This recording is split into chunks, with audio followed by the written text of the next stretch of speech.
after a vicious attack on their city. Bostonians responded with resolve and determination. They did their part as citizens and partners in this investigation. Boston police and state police and local police across the Commonwealth of Massachusetts responded with professionalism and bravery over 5 long days. And tonight, because of their determined efforts, we've closed an important chapter in this tragedy. I've been briefed earlier this evening by FBI Director Mueller. After the attacks on Monday, I directed the full resources of the federal government to be made available to help state and local authorities in the investigation and to increase security as needed. And over the past week, close coordination among federal, state, and local officials, sharing information, moving swiftly to track down leads, has been critical to this effort. They all worked as they should, as a team, and we are extremely grateful for that. We owe a tremendous debt of gratitude to all our outstanding law enforcement professionals.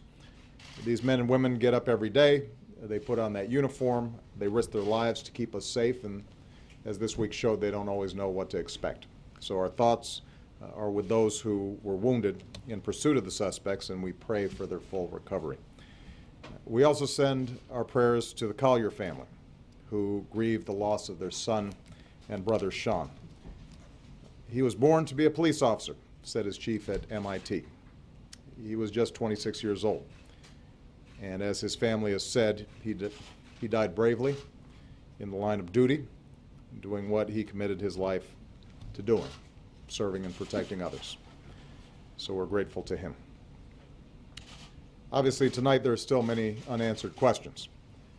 Among them, why did young men who grew up and studied here as part of our communities and our country resort to such violence?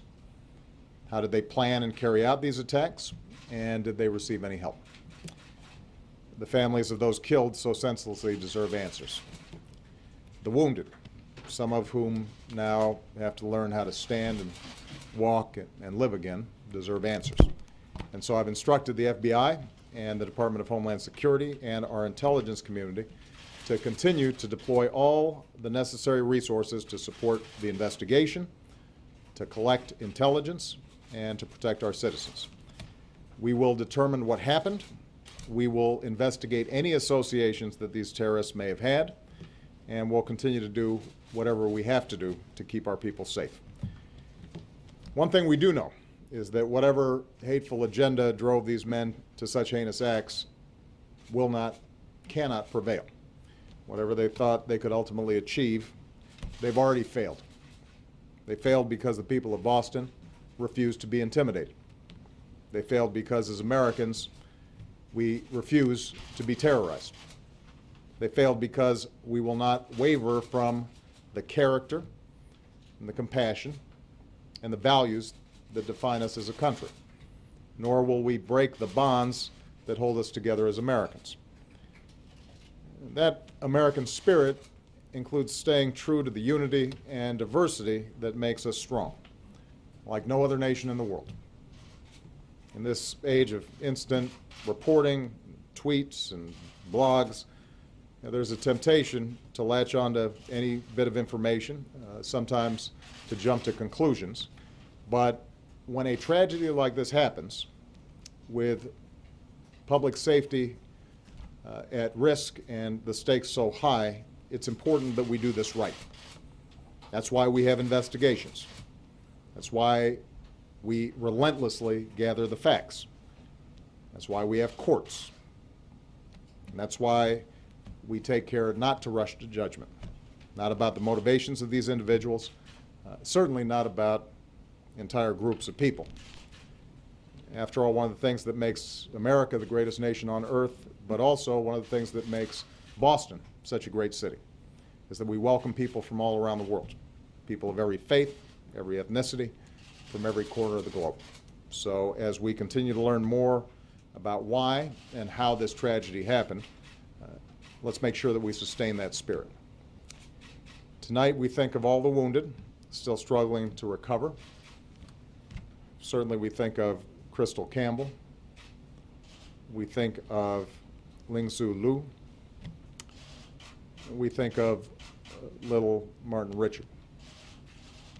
Their lives reflected all the diversity and beauty of our country, and they were sharing a great American experience together. Finally, let me say that even as so much attention's been focused on the tragic events in Boston, understandably, we've also seen a tight-knit community in Texas devastated by a terrible explosion. And I want them to know that they are not forgotten.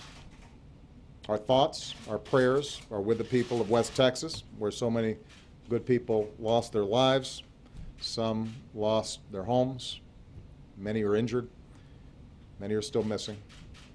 I've talked to Governor Perry and Mayor Muska, and I've pledged that the people of West will have the resources that they need to recover and rebuild. And I want everybody in Texas to know that we will follow through with those commitments. All in all, this has been a tough week, but we've seen the character of our country once more. And as president, I'm confident that we have the courage and the resilience and the spirit to overcome these challenges and to go forward as one nation under God, indivisible, with liberty and justice for all. Thank you very much, everybody.